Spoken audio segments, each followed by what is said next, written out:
n'avaient pas, sur leur planète, la moindre bactérie, et dès que les hydromanciens arrivèrent, aussitôt qu'ils absorbèrent de la nourriture, nos alliés microscopiques se mirent à l'œuvre pour leur ruine. Les humains pouvaient les infecter de leur virus. Bientôt une sorte de maladie infectieuse, due, croyait-on, à l'action de certaines bactéries, s'empara d'eux. Mais, était-ce une bactérie, ou un logiciel espion? Seule une quarantaine absolue pouvait empêcher que ce virus soit nuisible, mais Iman savait que ça ne suffisait pas, que plusieurs personnes devaient être désormais à sa recherche, pour éradiquer l'épidémie. Si les hydromanciens étaient au début, ou au milieu, de leur apprentissage, ou proches de la fin, pouvaient-ils tomber malades, pas biologiquement avec un rhume ou la tuberculose, bien sûr, mais avec un virus pouvant contaminer leur circuit.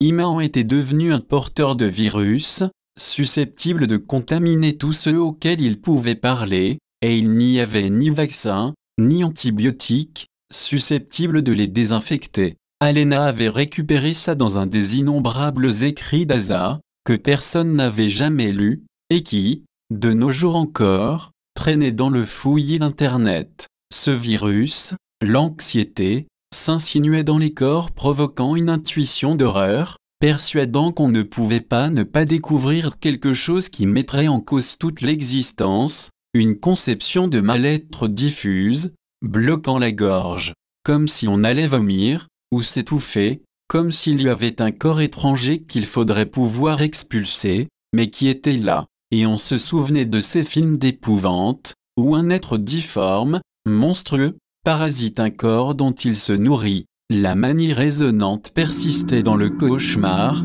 dérivé de la végétation sur le virus.